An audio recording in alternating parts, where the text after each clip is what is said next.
ప్రభునందు నాకు అత్యంత ప్రియమైనటువంటి వారులారా, మన ప్రభువును రక్షకునైనటువంటి యేసుక్రీస్తు వారి యొక్క శుభనామములో మీ అందరికీ నా హృదయపూర్వకమైన శుభములు, వందనములు తెలియజేస్తున్నాను. ఉదయకాల సమయంలో దేవుని వాక్యాన్ని ధ్యానం చేసుకుందాము. ఈరోజు మనందరికీ తెలిసిన రీతిగా గుడ్ ఫ్రైడే. ప్రపంచవ్యాప్తంగా అందరూ కూడా ఈరోజు యేసు ప్రభు వారి యొక్క శిలువ మరణాన్ని జ్ఞాపకం చేసుకుంటూ గుడ్ ఫ్రైడే ఆరాధన జరిపించుకుంటూ ఉన్నారు. ఈరోజు గుడ్ ఫ్రైడే రోజు చర్చిలో యేసు ప్రభు వారు శిలువ పైన పలికినటువంటి 7 మాటలు మరి సంఘాల్లో ధ్యానం చేస్తూ ఉంటారు. మరి 7 మాటలు ఎంతో ప్రాముఖ్యమైనటువంటి మాటలు, ప్రభు పలికిన మాటలు. మరి చాలా భావగర్భితమైనటువంటి మర్మయుక్తమైనటువంటి మాటలు ప్రభువారు శిలువలో పలికారు.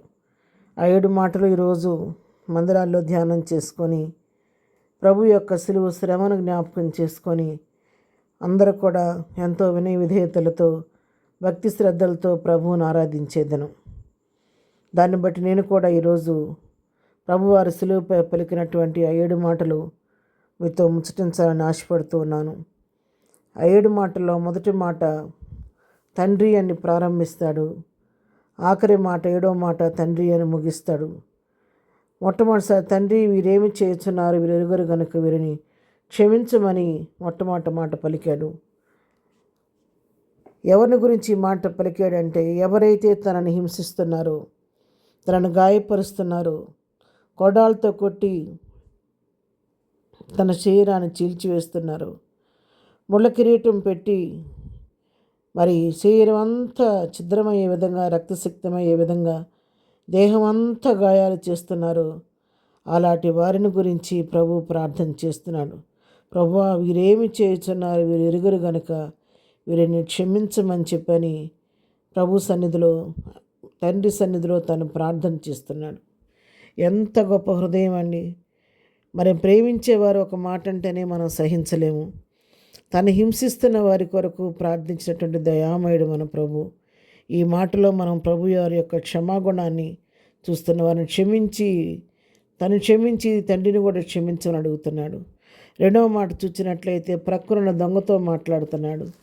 మరి నీ రాజ్యంతో అక్కడ వచ్చినప్పుడు నన్ను జ్ఞాపకం చేసుకోమని దొంగ ప్రభువుని అడిగినప్పుడు, నేడు నీవు నాతో కూడా పరదేశంలో ఉండు అని చెప్పని ఆ దొంగకు అభయం ఇస్తున్నాడు. ఆ దొంగ అప్పటి వరకు ఇద్దరూ కలిసి అతన్ని పరిహాసం చేశారు, హేళనగా మాట్లాడాడు ఒకడు.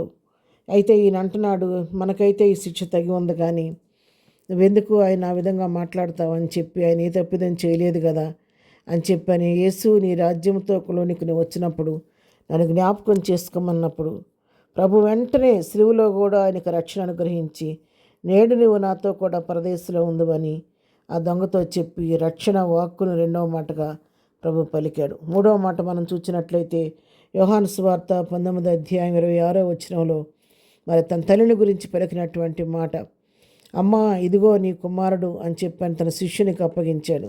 నిజంగా ఎంత గొప్ప మనసు అండి ప్రభువుది. తనంత శ్రమ అనుభవిస్తూ సిలువలో రక్తసిక్తమైపోయిండు కూడా తన ఈ లోకానికి తీసుకొచ్చిన తల్లి యొక్క బాధ్యతను ప్రభువు మరవలేదు. ఆ సమయంలో కూడా తన తల్లిని జ్ఞాపకం చేసుకొని తల్లిని తన శిష్యునికి అప్పగించాడు.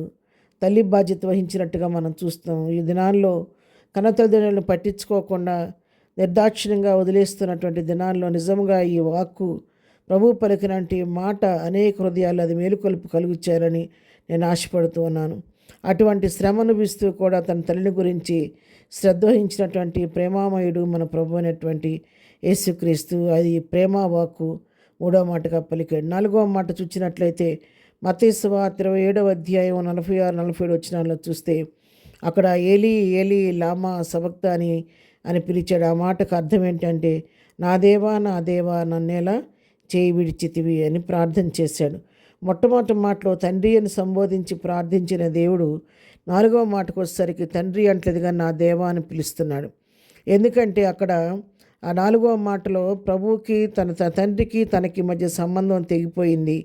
ఎందుకు తెగిపోయిందంటే, ఇదిగో లోక పాపమును మోసుకొని పోవు దేవుని గొర్రెపిల్ల అని చెప్పినట్టుగా మనందరి పాపం ఆయన మీద పట్టడం వలన ఈ పాపాలు తండ్రి యొక్క ముఖాన్ని కుమారునికి మరుగు చేసినప్పుడు ఆ తండ్రి యొక్క ఎడబాటును తట్టుకోలేక తన తలడిల్లిపోయి ఆర్తనాదం చేస్తున్నాడు, నా దేవా నన్ను ఎలా చేయి విడిచితివని.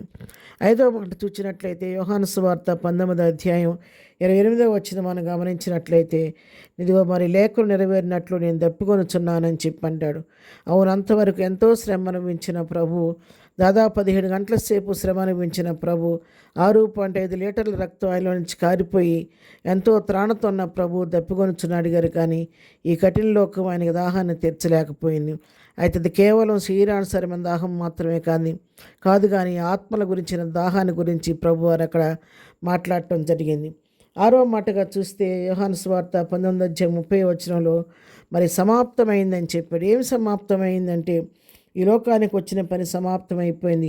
తండ్రి ఏ పని కొరకు ఇక్కడ పంపించాడో ఆ పని సంపూర్ణమైపోయింది. అపవాది యొక్క కోటగోళ్ళు కూలిపోయినాయి, మరణములు విరిచివేయబడుతుంది, సమస్తము సమాప్తమైపోయిందని చెప్పి దేవుడు విజయోత్సవ కేక 6వ మాటలో వేశాడు. చివరిగా 7వ మాటకు వచ్చేసరికి మళ్ళీ తండ్రి అని పిలుస్తూ నీ చేతికి నా ఆత్మను అప్పగించుకొనుచున్నానని చెప్పాడు. ఎంత బాధ్యత కలిగిన కుమారుడో చూడండి. ఇక్కడ ఏ తండ్రి అయితే తన్ని లోకానికి పంపించాడో, ఏ పని నిమిత్తం పంపించాడో ఆ పనిని ముగించిన తర్వాత తన తండ్రి నువ్వు పంపించిన పని నేను తుదముట్ట నెరవేర్చానని చెప్పి తిరిగి తన ఆత్మను తన తండ్రికి అప్పగించాడు. శరీరాన్ని నలగొట్టబట్టడానికి, సిలువేయబట్టడానికి లోకానికి అప్పగించాడు. ఆత్మను తిరిగి తండ్రికి అప్పగించి తన బాధ్యతను ఆయన నెరవేర్చుకుని ఈ విధంగా సిలువ పైన 7 మాటలు పలికి మరి చివరకు ప్రాణం పోయిన తర్వాత తిరిగి 3వ దినాన లేచి పునరుద్ధానుడై తండ్రి వద్దకు ఆరోహణం వెళ్ళిపోయాడు. వెళ్ళిన ప్రభు తిరిగి రాబోతున్నాడు. ఆయన వచ్చినప్పుడు నేను సిద్ధపాటు కలిగి ఉంటే నేను నన్ను కూడా తీసుకొని తనతో పాటు కూర్చోబెట్టుకోబోతున్నాను. కాబట్టి అలాంటి సిద్ధపాటు కలిగి ప్రభు అక్కడ కొరకు ఆయత్తపడదాం. ప్రార్థన. ప్రేమ కలిగిన తండ్రి, ఉదయకాలం మాకు ఇచ్చిన వాక్య భాగాన్ని బట్టి నీకు వందనాలు. ఏదైనా దీవెనతో నింపి నడిపించని, నీ కృపాస్తం మాకు తోడుగుంచమని, నీ రాజ్య కొరకు మాకు సిద్ధపరచమని యేసు నామములో ప్రార్థించడిగి పొందుకొని ఉన్నాము తండ్రి. ఆమెన్. తండ్రి కృప సదాకాలం అందరికీ తోడే నడిపించను గాక. ఆమెన్.